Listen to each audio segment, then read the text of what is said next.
Hello? Hello? Yes, it looks like the microphone is working. Is it working? Uh, hello? Hello, hello. Yes. Appears the microphone is working. Yay. What is this? Yes. Yes. Boom. Hello? Yes. Hi, everyone. Welcome to today's live. Hope everyone is doing really well. Today, we have a special topic that was given to me. And today's topic is You Invited the Vampire In. Hi, Yanis. Hope you're doing well. Hi, everyone. Hope everyone is doing well. So, you're not under attack. You gave access. Tonight, we're talking about why your protections keep failing. And it's not what you think it is. Let me say something that might irritate you. Your protection isn't failing. You are. You light your candles, you light your sage, you ask for protection, but then you keep re-inviting those people into your life.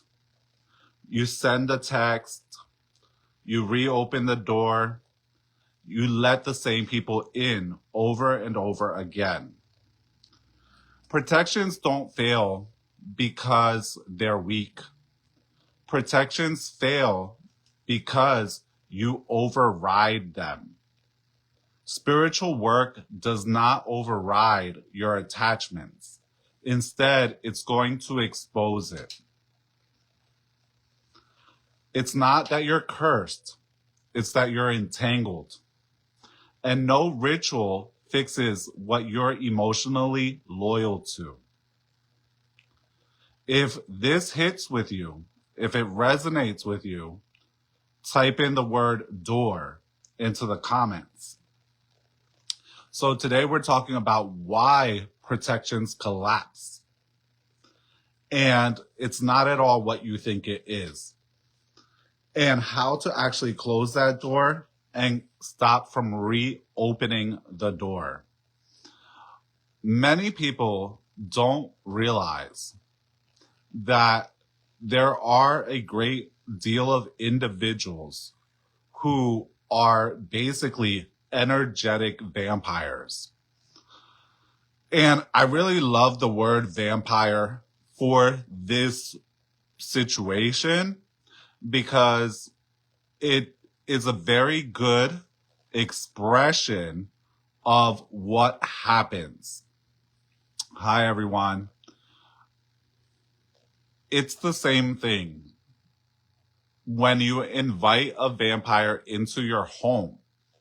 So a vampire cannot come into your home unless you invite it in. That's something that we all know. Once you invite the vampire into your home, you're open for whatever attack that vampire might do. And so many people feel that either their protection is failing or they're not being prosperous enough. They keep feeling blocked.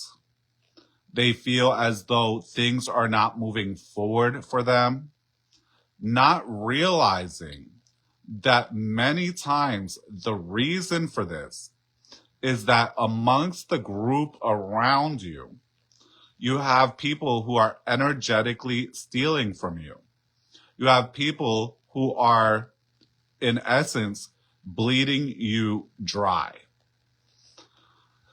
I've seen this in action in my own life, where a long time ago, I was dealing with or hanging out with certain friends so-called friends. And everything seemed to go bad. Whenever I was with these people, basically doors would close. Things would go bad. People would be upset for no reason. And we wouldn't be able to accomplish a lot of times what we hoped to. Eventually, what I came to discover was I would go to the same places without the people, and everything would flow, open up, and be very smooth for me. So it's often because if you carry a lot of good luck, good force, good energy, you will attract vampiric individuals. You will attract parasites. Vampires and parasites do not go after people who do not have strong, positive energy. They go after individuals who have the energy and the qualities that they want to be able to absorb. So, if you're a person with strong, clean, clear, positive force, you're going to find many vampires, energetic vampires, will be attracted to you. They will latch onto you and leech off of you as much force as they can. Bendiciones. Hi, Goddess Mother. Hi, Alex, Mambo Takasha. Hi, everyone. So, a vampire survives by using other people's energy. And I have a client, actually, whose mother was very vampiric. And the ability to steal energy and to become a vampire. Hi, Lisa. I'm going to actually answer you soon. I just got back into town. I got your message. So the ability to parasite and steal energy from other people usually is developed if you find yourself a really good vampire, someone who's really great at stealing energy. That ability is usually developed at a very young age, when that person is most easily able to manipulate others. And so in the case of this individual, my person, right, she had a mother that was very vampiric. And it would just so happen that her mother would get ill. She would go visit her mother in the hospital. Within 2 or 3 days, her mother would be leaving the hospital totally well, without any explanation. And she would be going into the hospital with the same illness that no one could really explain or understand what was really going on. This would happen to her. It would happen to her sisters. It would happen to her father. That doctors would not be able to figure out what was medically wrong with the mother. The mother would get a visit. The person who visited her would end up with her same condition, which also could not be resolved or diagnosed. And then the mother, who was really ill, the next day would get up and be able to leave the hospital. So she was a very advanced vampire, someone who had developed her skill very early on in life. And because one thing that helps these individuals develop this ability is that having a really hard life. So her mother had a really hard life early on. And so she learned to develop this vampiric ability very quickly. And her mother was like 80 plus years old. So she had about 70, 80 years to learn how to really use this ability to her full advantage. Hola, Erika. Hola, hola. Hola, Minx. Okay. Hi, Labetta. So, yes, someone mentions, I've seen people live off their children this way. It happens. It's not uncommon. People do and will energetically live off of their children, vampiring energy, in order to get themselves ahead. Hi, Phoenix. And the problem with energetic vampires is that they're everywhere. A lot of times they're within your own circle, amongst the same people who you consider a friend, a colleague, a family member. In fact, it seems to happen more often with those individuals because they know you wouldn't suspect them. You wouldn't suspect them of trying to steal energy. Now, two things. There are energetic vampires who do this consciously, meaning they purposefully know how to steal energy and do so. Then there are energetic vampires that do this unconsciously, meaning they just happen to be this way. They do it, but they're not consciously doing it. They're not purposefully doing it. They may not even realize that they're doing it. They may not know that what they're doing is stealing energy. They may not have put two and two together. So this is the reason why many protections fail. It's not that the protection fails. It's that you invite that person in. Your spiritual work will not override what you are attached to. Your spiritual work will not override what you welcome into your life and into your space. You want to think of like your spiritual work being like these two fingers going this way. And you are like these four fingers. You can either be, you can be in alignment going with the spiritual work, or you can be contradicting your spiritual work with more force than what your spiritual work has. You contradict that spiritual work when you invite vampires into your space. You've basically allowed yourself to become an open target. Now, many people are somewhat guilty of unconsciously being a vampire. Meaning, they don't do it purposefully. They don't even know that they're doing it.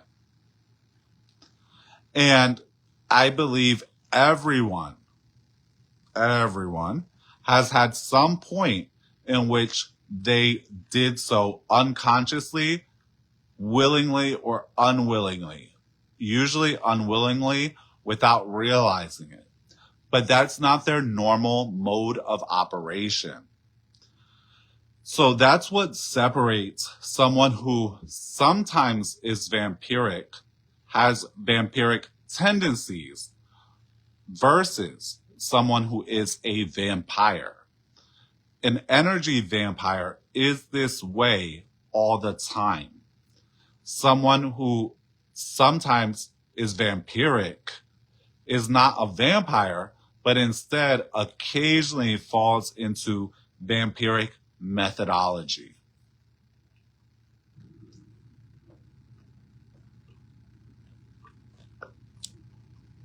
Now, one of the things that often people notice with energy vampires is the feeling of exhaustion after spending time with them.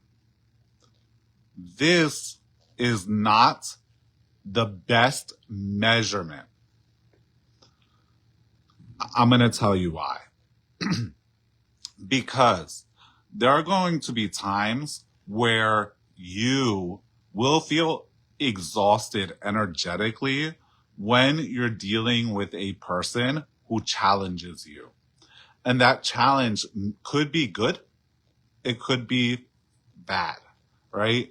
Meaning they challenge you in a positive way that pushes you to rise. That's a positive challenge. They challenge you to face issues, traumas, illnesses that you have been ignoring. This is often the case with priests and priestesses.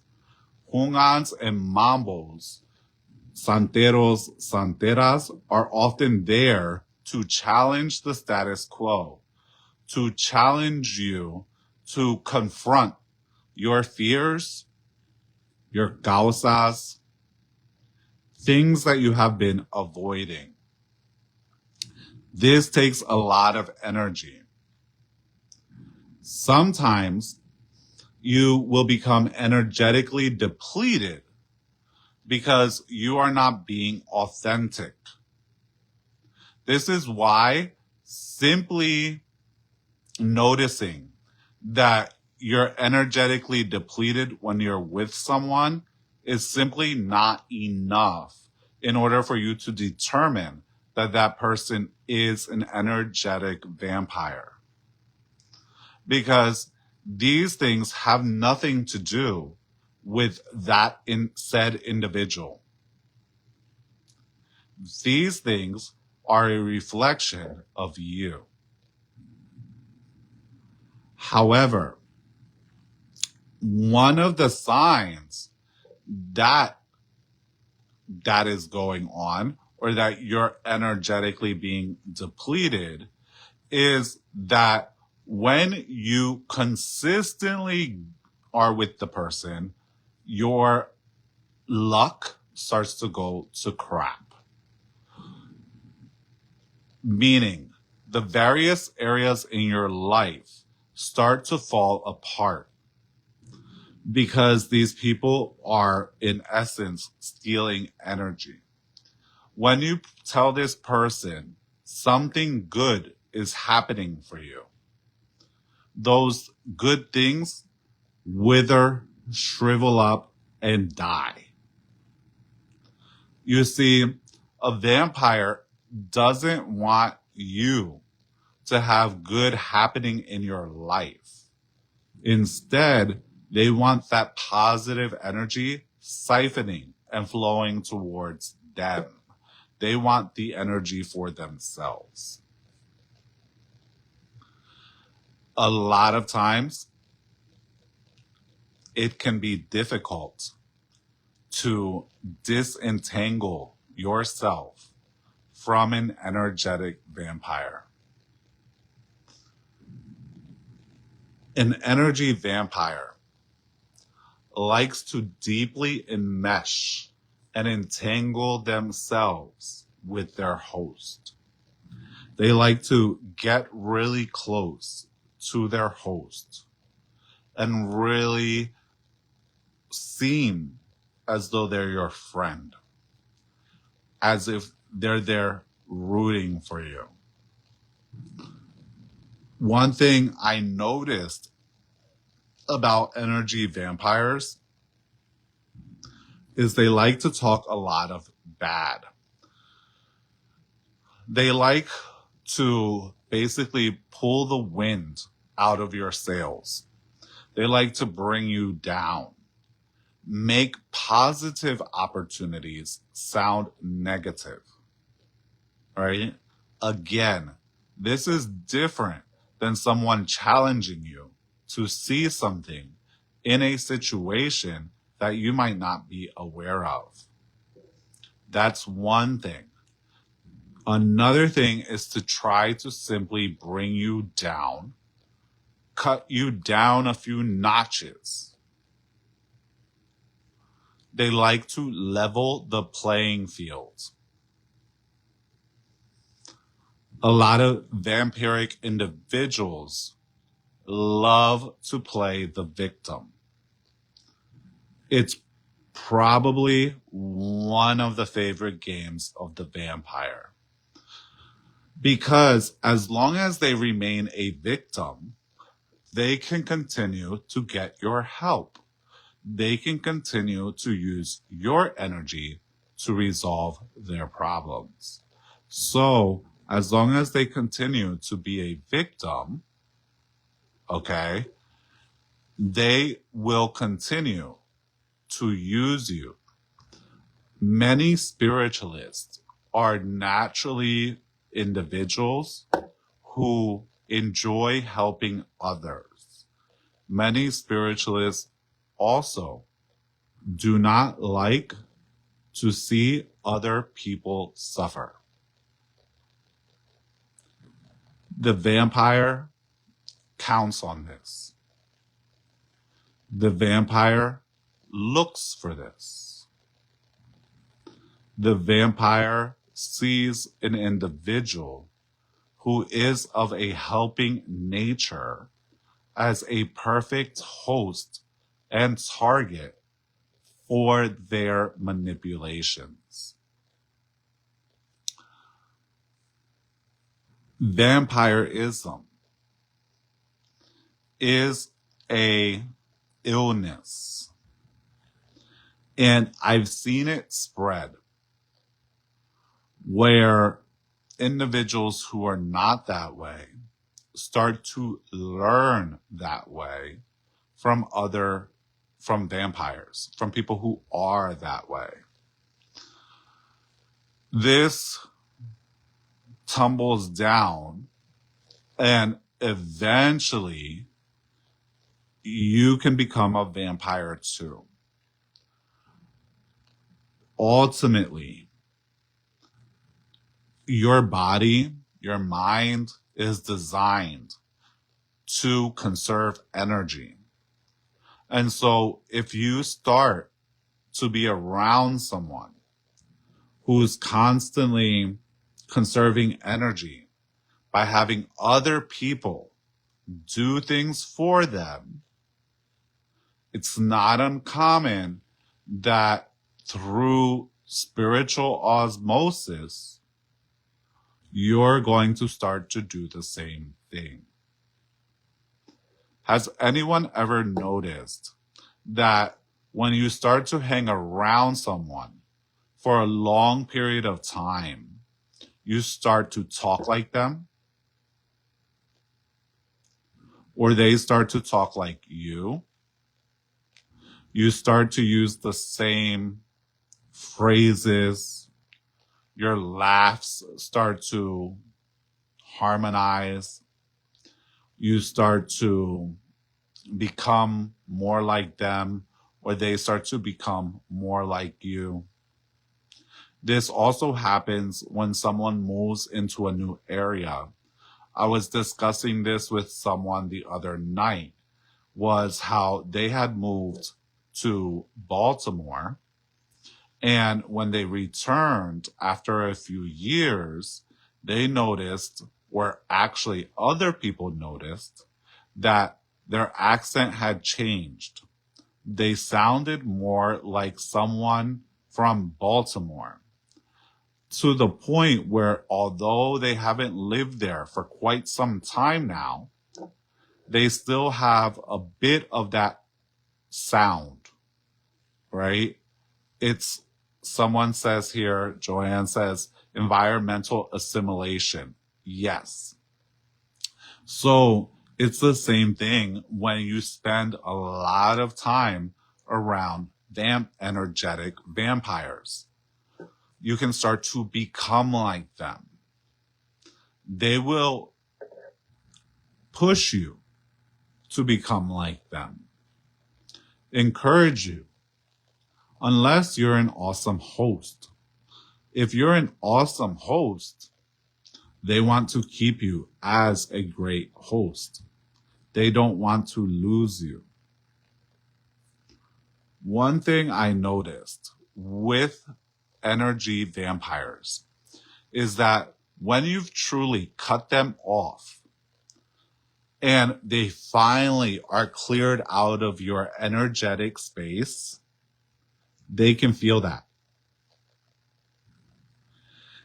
All of a sudden, you may not have heard from this person for months. Suddenly, they start calling you. They want to get together. They want to meet up. This also happens very commonly when people do cord cuttings. Has anyone here in the room with us ever done a cord cutting? If so, comment cord. Comment cord. Because this is something that it just crossed my mind here. How often when we do spiritual cord cuttings and clearing and truly clearing that person out of your energetic field, they come back. They start to look for you. They start to almost obsess with you. You may even start to dream of that person. Because cord cutting is actually a space in which there's energy flowing back and forth between two individuals. And when we cut that cord, the individual who we've cut away from us feels that they are no longer receiving the energy. So they start to look to hook back in. They want to hook back in because it's easier to connect with a host you already know than the one you don't. As they say, it's cheaper to keep her. It's the devil that you know. So when people start cutting cords, what they find is that the devil that you got rid of wants back in. And someone mentions their person got mad and retaliated. This happens. Energetically vampiric people tend to be highly manipulative, where either they go into a victim state in order to receive your help and your compassion, or they go into a rage state, trying to, again, push or manipulate a person towards energetic investment in them. Vampires on their own, without anyone, tend to be very dull, very basic, very boring, very blah, right? A vampire lights up, right? Their life force goes up when they have people that they're pulling that energy from. If you've ever seen an energetic vampire and you know that person is a vampire, and you've seen them by themselves in their own space, isolated, they seem very dull, very washed out. There's a reason why many of the mythological creatures are expressed the way that they are. So one thing that you notice about vampires is that they're always like super dull looking, super white looking, super like doesn't have any life force. They're cold, right? They're not warm. They're cold. They don't seem to have much energy flowing through them. What happens when the vampire starts feeding? This is when the vampire gains light. They start to be energized. They start to feel filled. This is actually when they become more alluring, right? When the vampire is feeding, they become basically more alluring, more seductive.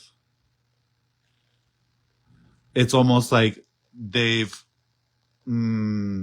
re-empowered their magnetism. They become more magnetic, right? When they have fed. If you take them away from their food for a while, that death starts to flow its way back in. That energy of death, that coldness. Someone mentions vampires have no empathy. You cannot be a vampire and have empathy, because that means it would make it way harder for you to manipulate. And actually, I don't think that I would say you don't have empathy. What I would say is that you don't have sympathy, right? You don't have compassion. The reason I make the distinction is because vampires are empathetic in the sense that they can feel your emotions, right? And adjust accordingly to what they need to in order to steal energy from you. What they lack is a sense of compassion, a sense of sympathy. Vampires are usually quite adept at picking up your energy in order to manipulate. It's very much like narcissistic tendencies. In fact, most narcissists are vampires. That's why a narcissist needs your attention. That's why a narcissist needs so much.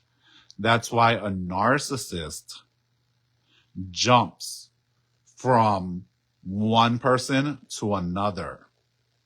If a narcissist loses you as a host, before you know it, they'll have replaced you. In fact, a narcissist will already have a replacement in line the moment they start to feel that they're losing the grip on you. That is the technique of a narcissist. They can feel they're losing that hold over you. And so they start immediately to look for your replacement. Yes. Someone says, can a vampire speak bad things on you into existence? Yes. The reason why is because usually a vampire is very energetically adept at manipulating energy. That's their biggest skill set. there's a saying that if some individuals applied their negative tendencies for good things, they could become trillionaires. This is exactly the same situation. If a energy vampire actually mastered their skills and used it for good, for positive purposes in their lives or in the lives of others, they would get so much further. They would advance so much farther. However, most of the time, they've already been accustomed to making what we call fast money.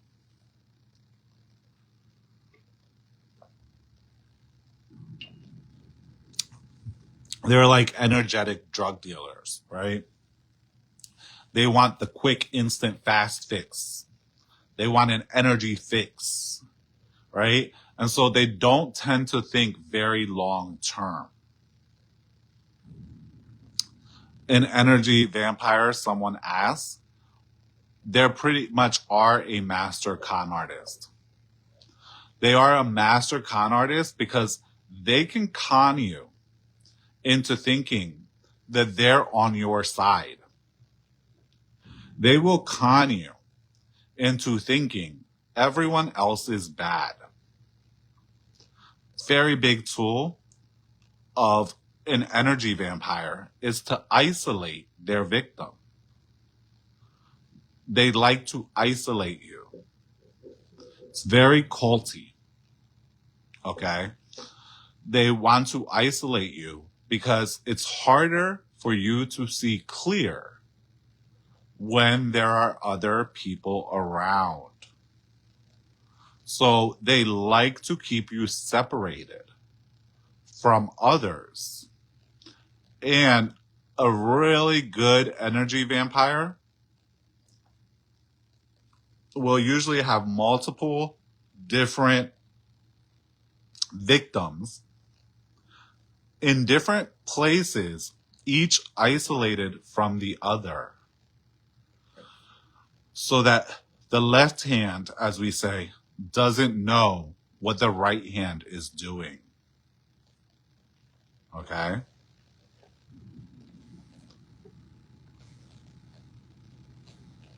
Hi, Mambo Sandy. So that the left hand does not know what the right hand is doing. The fact is, energy vampires, you're going to find them in every area and every walk of life. If you've done, I know a lot of my people, a lot of people that like listen to the podcast with me and everything, I've been told that like big fans of true crime, right? If you look at the majority of serial killers, they have tons of abilities that are consistent with an energy vampire. They make tons of moves that are exactly like an energy vampire. The difference is the intensity, right? How far does the serial killer go versus your average energetic vampire? How far are they willing to go? A place that I've seen lots of energetic vampires are one in professional spaces, corporate world, workplace. In places like this, especially where there's lots of competition, vampirism is like up there because of the sense of competition. Okay? The other place is in friendships and romantic relationships. A lot of people are very enchanted by an energy vampire. Like I said, when a vampire has fed, they become very magnetic. Okay? They become very magnetic, very enchanting. And so it's easy then in personal romantic relationships to end up having an energy vampire stuck on you. Tiger mentions you can't hurt their feelings. They just separate from them. Just separate from them. Can be sociopathic narcissist. Generally speaking, I agree 100% that most energy vampires have some sociopathic tendencies and narcissistic tendencies, and they tend to combine these maybe with a little bit of psychopathic tendencies, depending on how extreme they are. Okay? Now, in the beginning of our talk today, I discussed how you can't protect yourself if you keep inviting the vampire in. Just like we see in all the old movies, the moment you tell the vampire, yes, come in, you are welcome inside my home, you open yourself to whatever it is that that person is going to do. Now they're free to attack you, right? Now they're free to spiritually attack you, to steal your energy, because you said they're allowed in. No spiritual work, no protection is going to protect you from, right, what you are emotionally loyal to, what you are entangled with.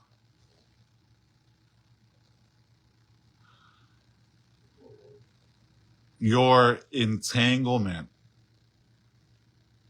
your emotional connection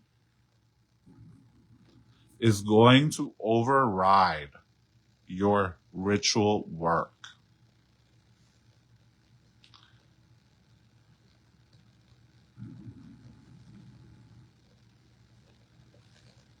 Someone says, over the years, I've learned to get used to people pulling on my energy and using it to pull themselves up. I tried to get away, but that hasn't worked.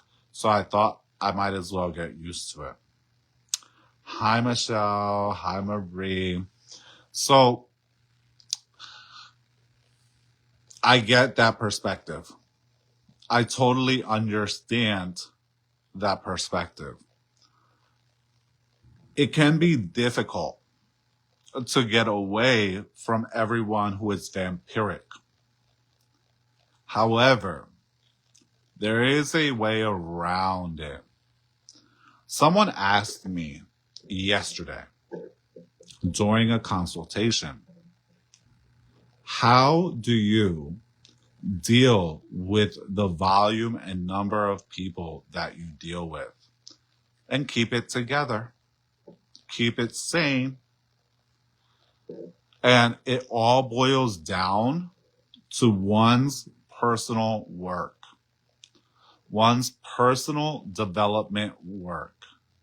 And it's something that we continuously talk about over and over because it really is the foundation. The truth is, you're not always going to be able to stay away from everyone who is vampiric.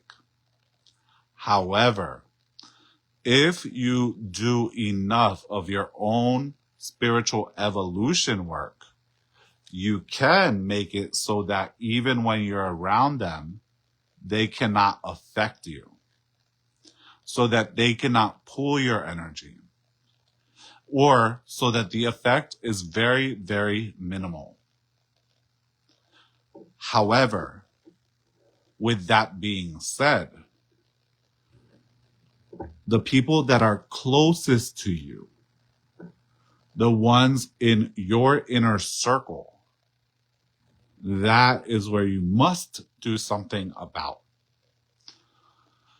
Because if the people in your own inner circle that you're closest with are vamping off of you,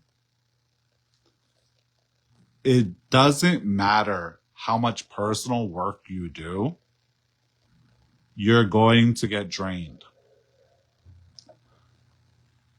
Hi, Nicole. Hi, Marie. So it doesn't matter how much personal work you do, because you're constantly in an environment that is draining you. You cannot heal in an environment that is also sickening you. It's next near impossible. You're pouring one bucket of water in and taking another bucket of water out. Right? So those closest to you is where you need to control access, where you need to control who can come in and who can come out.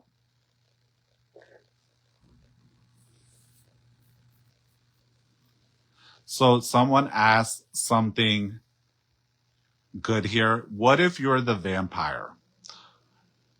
Also, knowing the emotions you're loyal to, how can one start to detach themselves from said thing? Can a vampire unvamp themselves? Yes, they can.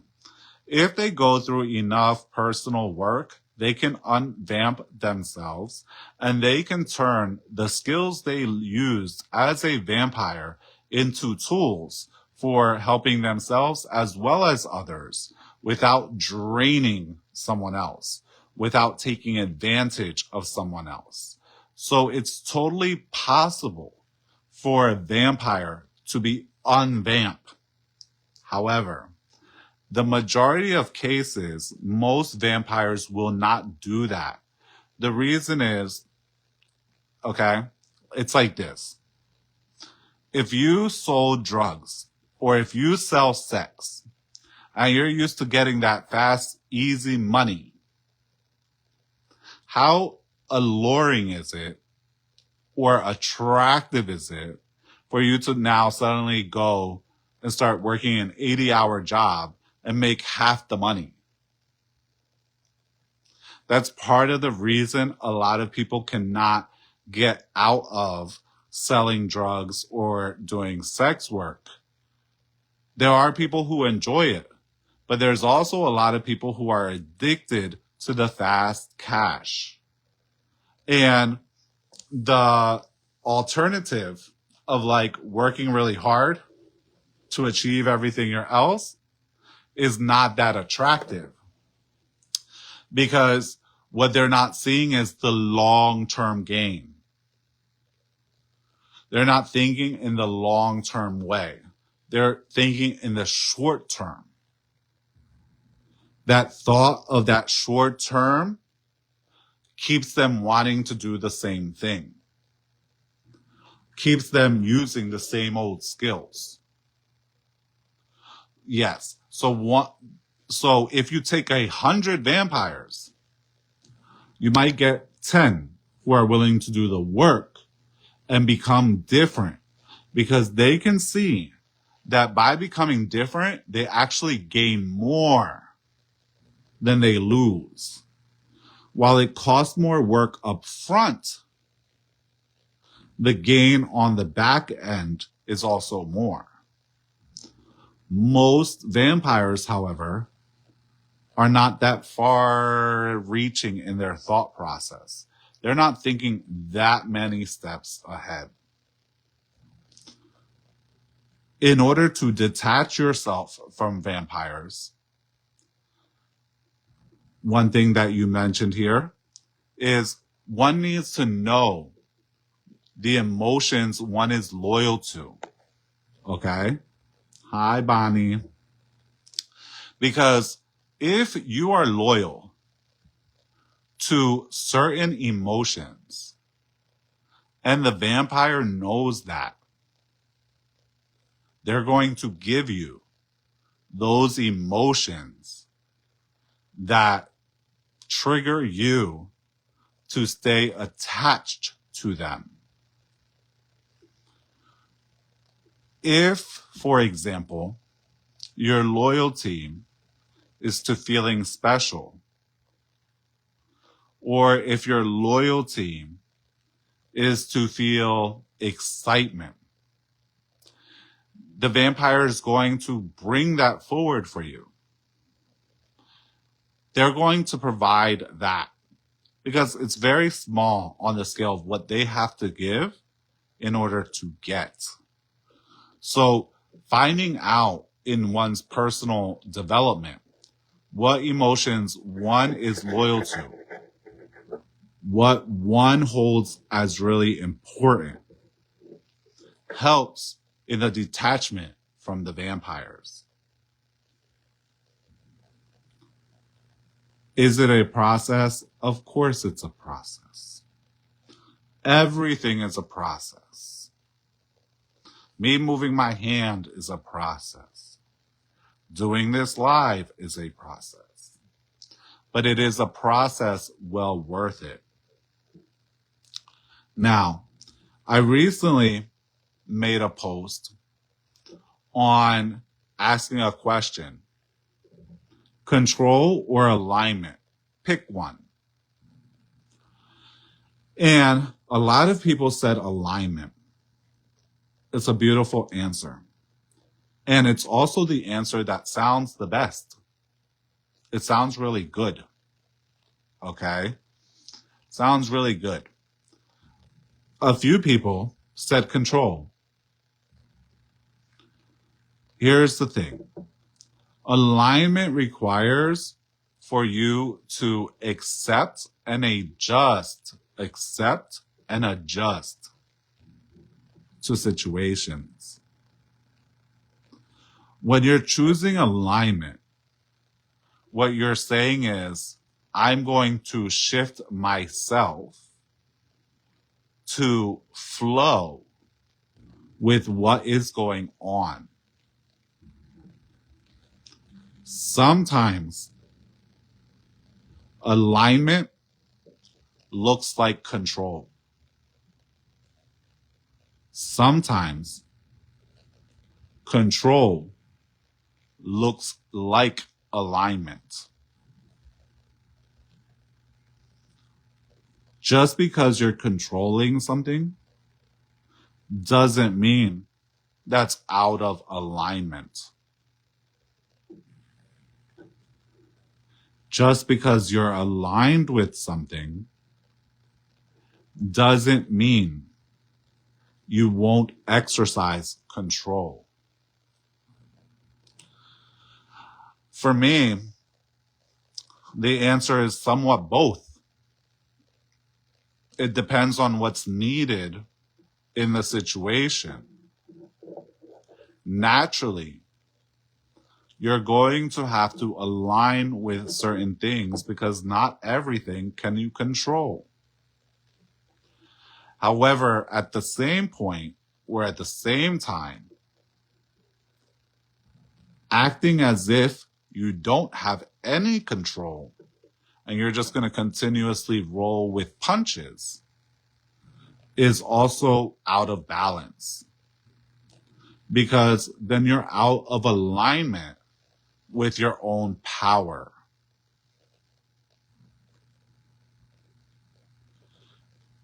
Yes, someone says people want to black and white control versus alignment. Most times the truth comes in forms of gray. It's usually not that clear, black or white. Now, something that was mentioned on that post is that many people will say alignment, but then flip the hell out when things do not go their way. That's not alignment. It's normal that when suddenly something doesn't go your way, you may have a moment, a short period of time where you flip out and then you need to adjust yourself to get yourself aligned with what reality is and flow with that. But that's not what I'm talking about. I'm talking about people who flip out because they are not in control of the situation and hold and are attached and are unwilling to align themselves. Instead, they're just continuously trying to beat the hammer and they become attached to the fact things didn't go their way. Another perfect case for an individual to then play the victim. Some people have a false belief that alignment means things are going your way. Alignment has nothing to do with your way. People think that alignment, if everything is going my way, everything is going how I want it to go, that means everything in life is aligned and it's perfect alignment. Sometimes alignment shows up as a clash to things going your way. It comes up as a challenge to you getting what you want. Because sometimes what's happening is not a crash, but a realignment, a redirection, showing you a different direction. I have a saying, and most of my students know this saying, which is, there is only one logic. That is life's logic. Your mind does not work based on logic. That's mental logic. Mental logic is a fantasy based on perception. Life's logic is the only logic that exists. Ultimately, life decides what will be and what won't be, not your mind. So sometimes when things come challenging you, crashing at you, going in the opposite direction of what you wanted, it's a redirection. It's a chance for you to look, to become realigned, to align yourself with reality that rather than your mental fantasy. Right? When we do not accept the redirection or realignment, what happens is suffering. We suffer as a victim. We become the victim of life rather than the person aligning ourselves with reality. Can you control everything? Of course you can't. Can you control some things? Yes, you can. Okay? And so you need to see, what can I control? What can I not control? I think Alcoholics Anonymous has this in phrase, let me, accept what I can't control and control what I can. Something to that nature. And that's about exactly right? There's things you won't be able to control. You just have to deal with it.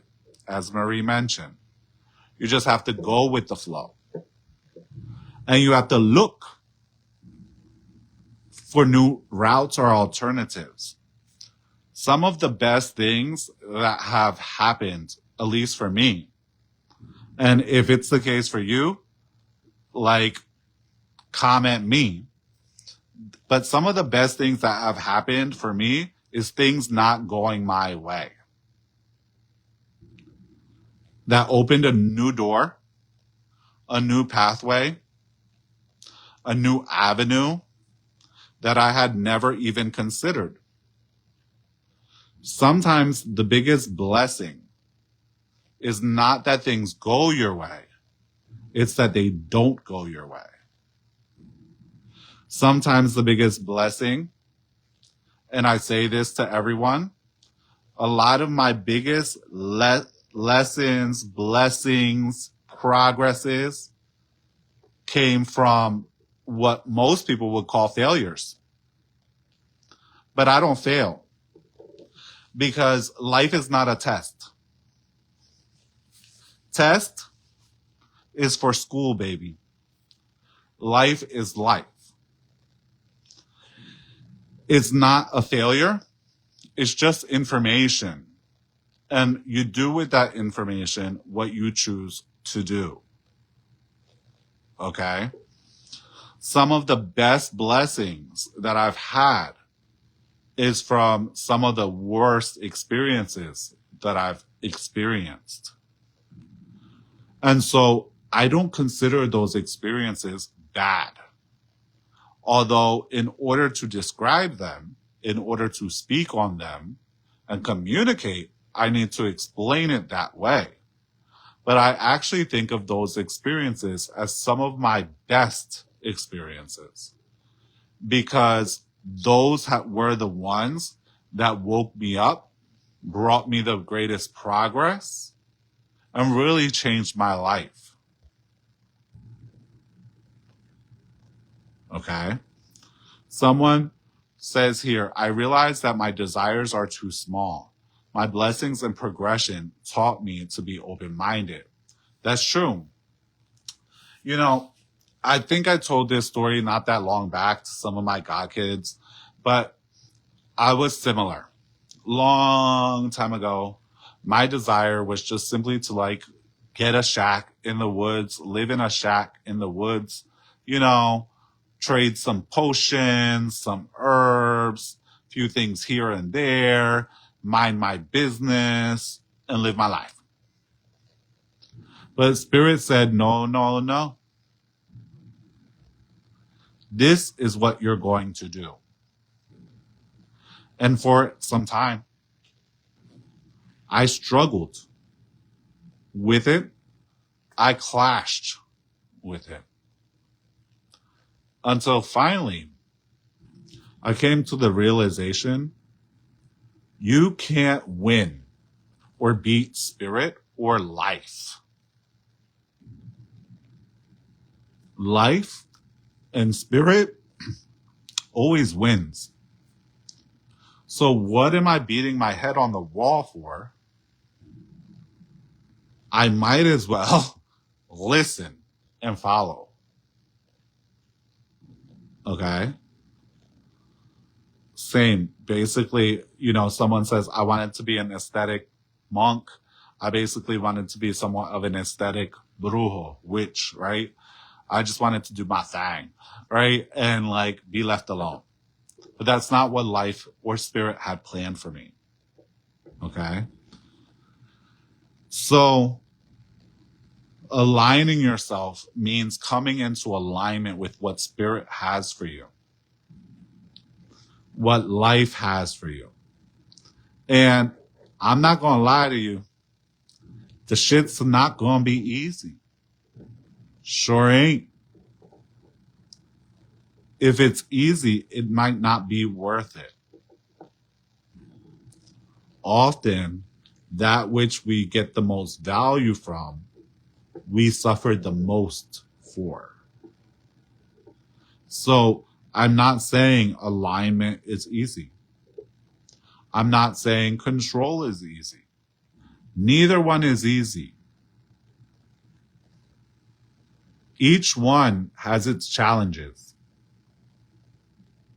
Each one has its rewards. Some rewards aren't worth it. So that's what I have to say there on control versus alignment. Right?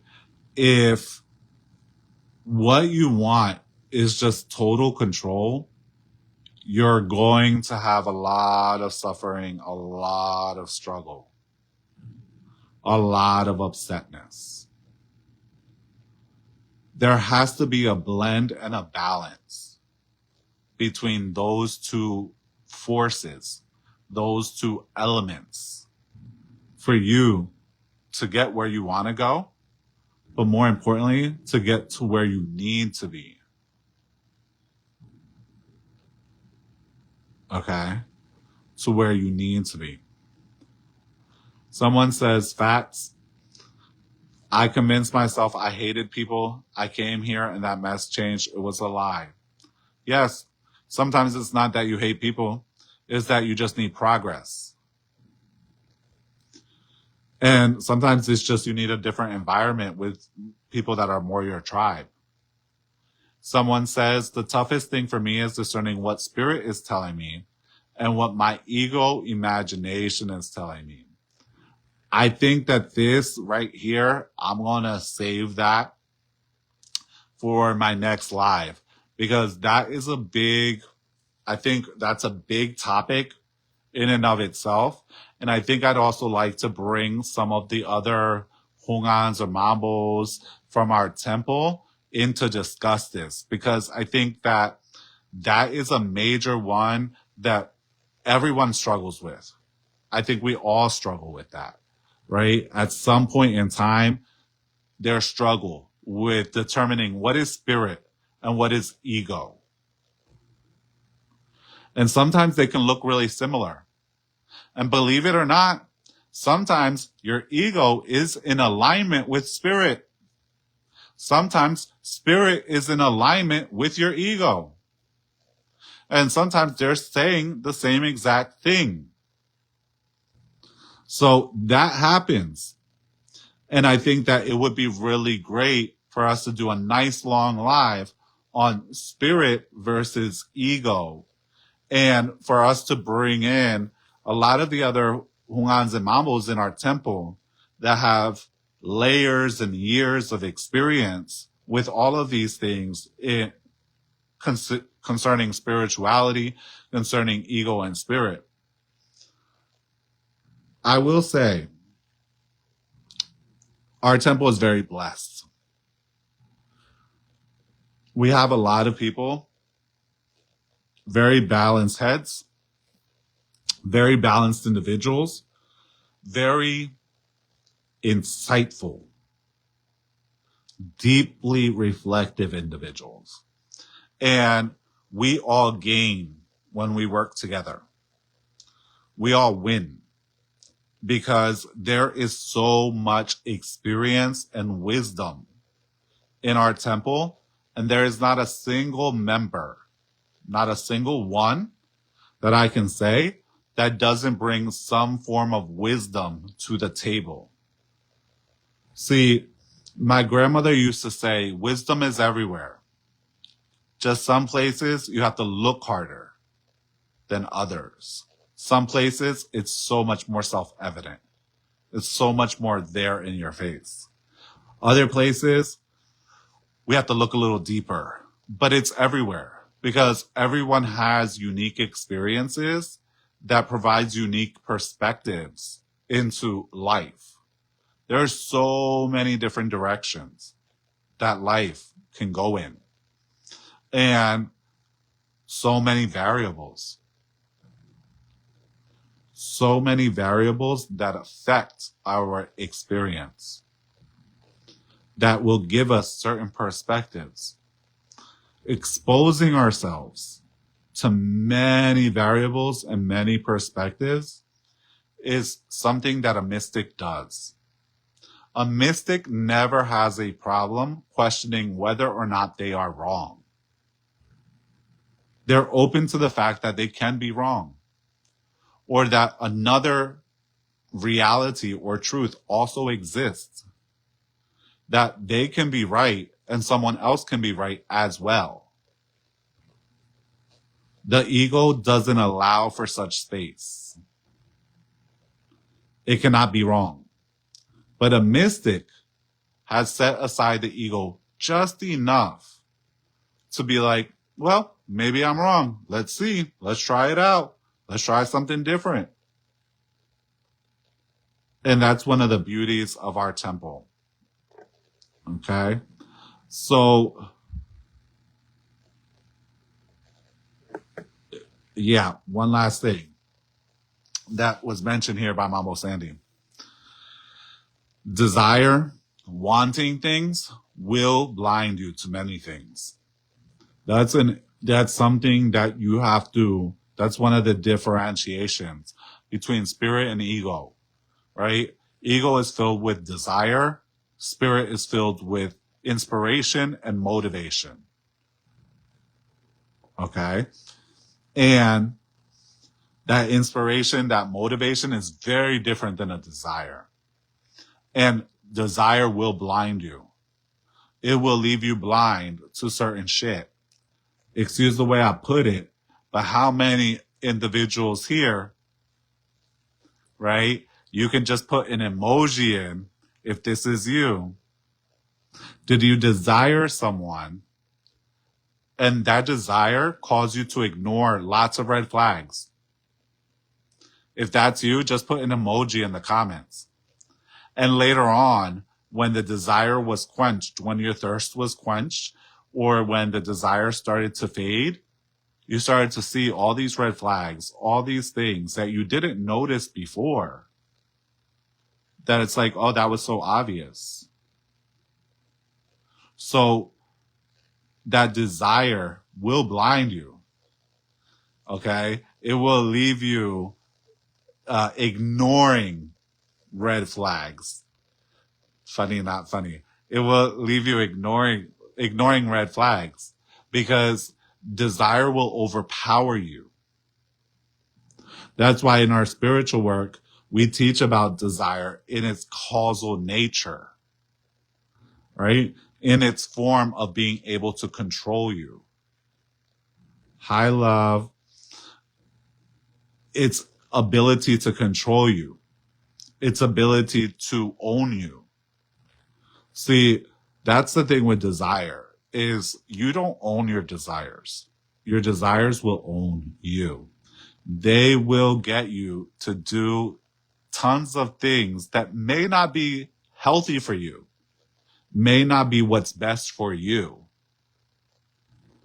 And not all desires are bad. Desires are not bad or good, right? However, they can be healthy or unhealthy, right? They can be things that bring you up or push you down. And so desire is a very insidious and sneaky causa that will leave you doing things that you thought you would have never did. Lots of people will have said, I'll never. Then the desire comes up and they do. And they do, and they do, and they do. And so that's the thing with desire, is you have to be careful of it.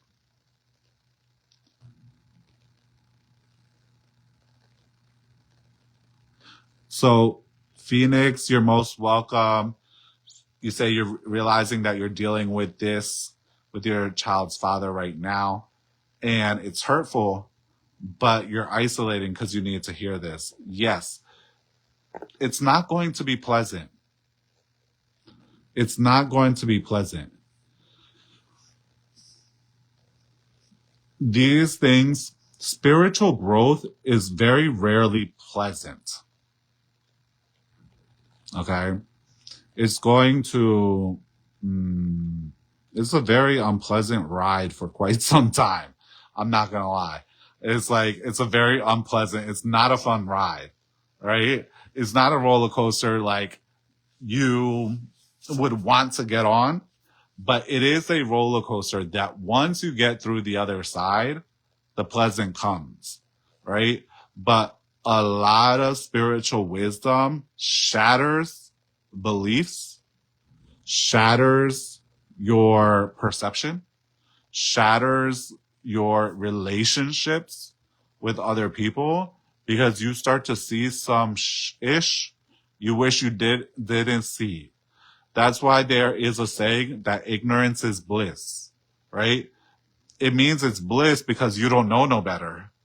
You're so unaware that you're happy because you're dumb. And dumb is not a bad thing. I'm not using it in a negative way, but because you are unaware, you can be happy. But it's like certain shit, once you're aware of it, like there's no going back. There's no like getting back to innocence. Once the innocence is gone, the bliss is no more, and you can't go back to unknowing things. It doesn't work that way. Right?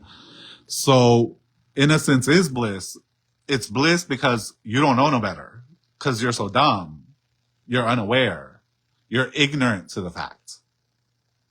And once you wake up to the fact, there's going to be a grieving process that occurs. That's natural. You're going to have to grieve the old illusions. You're going to have to grieve.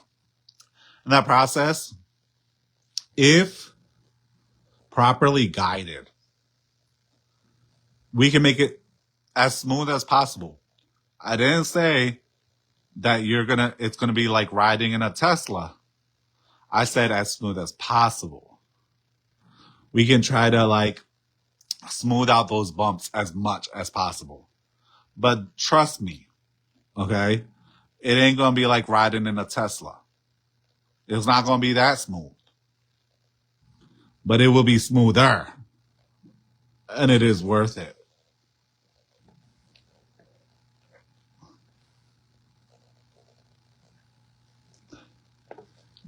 Can we do a live on Desire, maybe a class? Absolutely.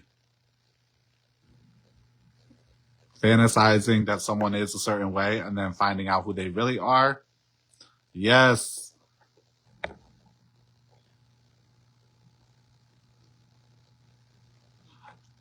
Someone says here, that's very true. When you start to break through illusions, at first it makes you feel crazy until it doesn't. And what I want to say is that other people that benefit from you being in the realm of illusions will also make you feel crazy. They will try to play on your intelligence. They will try to play on your intuition. They will try to play on, are you losing it? They'll try to make you feel like you're crazy. In fact, this is a problem that a lot of psychics have, because spiritualists and psychics and intuitives will know shit before it happens, but we don't have any physical evidence. And so people are like, well, where's the evidence? We don't know. We don't need the evidence. The evidence is our intuition. So we have evidence. It's just not something we can pull out and show you. And so people will make you feel crazy and gaslight you into what you're saying is crazy and not true, when in reality, you're 100% on point. Okay? They will make you feel like you're cuckoo for Cocoa Puffs, when in reality, you're exactly 100% on point. So once you get through that and you realize, like, I can't trust these fools. I gotta trust that intuition. I gotta trust the spirit. That's when you finally get through that feeling crazy part. You stop listening to people who are playing on your intelligence and realize you're not crazy. You don't feel it anymore.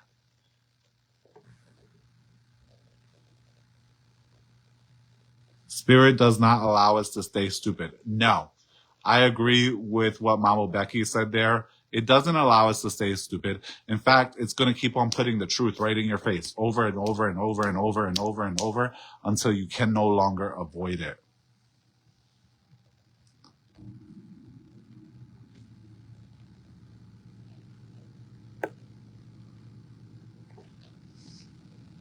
Yes. Spirit, the lesson. Resistance creates persistence is what we always say.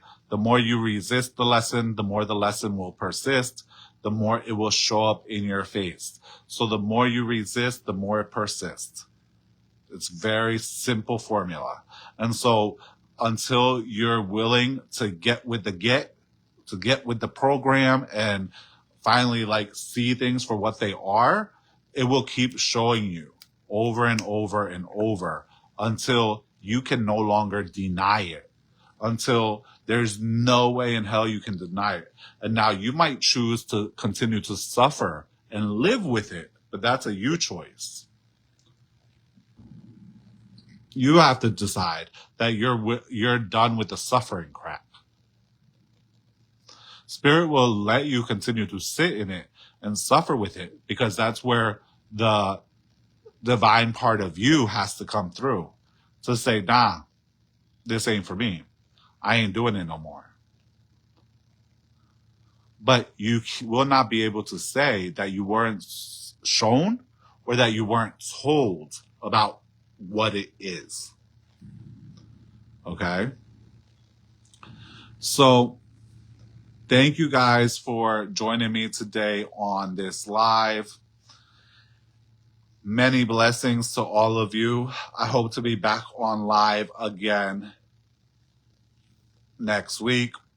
You know, schedule's been kind of erratic. We've been doing lots of ceremonies, lots of sudden ritual work, lots of sudden things popping up. So that's part of like the erraticness. And I'm simply aligning with it, right? I'm not trying to control it. I'm just aligning with the erratic nature of the time, right? That's what we can do. And I thank you guys for showing up here with me today. For those of you who aren't aware, like we are workshop wise, ceremony wise, we're going to show up, go to Poland in May 2026. Yes, we are going to go to Poland. And according to Hungan David, we're pretty much almost out of spots. There's only a few spots left. I really can't wait. A lot of us from the temple are going. I'm really excited. We're going to have a big voodoo ceremony there. We're going to be doing workshops. It's going to be so much fun. I can't wait. And so if you're wanting to show up and go to Poland, like the sooner you get in, the better, because spaces are limited. We are renting spaces in order to do what we're doing over in Poland. And so therefore space is definitely limited. It's at a premium actually. And basically that I wanted to let y'all know. Now I want to respond to a few of your comments before I let everyone go. Yes, that's true. So that comes with spiritual maturity. Somebody says, I keep some of my premonitions to myself with some people's situations because they refuse to change or get help with what you say. So it sucks to watch people's lives crash and no control to stop it. Facts. That's something that has to happen. It's actually comes with spiritual maturity. When you first start like seeing shit, you want to try to save everyone. You want to try to help everyone. And what you got to realize is like, you know, as J. Cole said, don't save her. She don't want to be saved. Don't save her. She don't want to be saved. Everybody doesn't want to be saved. And some people really, by trying to prevent them from crashing, they actually get a lot less out of the situation. Sometimes the crash is best. Okay. So sometimes she just don't want to be saved. And with spiritual maturity, when you first start experiencing your spiritual abilities, You want to tell everybody everything. You want to share everything. That's normal. But as you grow, you come to learn that some things are meant to be kept to yourself. Oh, you're most welcome. So, can a person heal and change, or is that another illusion? A person, the beautiful thing is that we always have the potential to heal and change. It's whether or not the person is willing to do what it takes to heal and change. Because sometimes healing and change comes with a lot of upfront work that people don't want to do.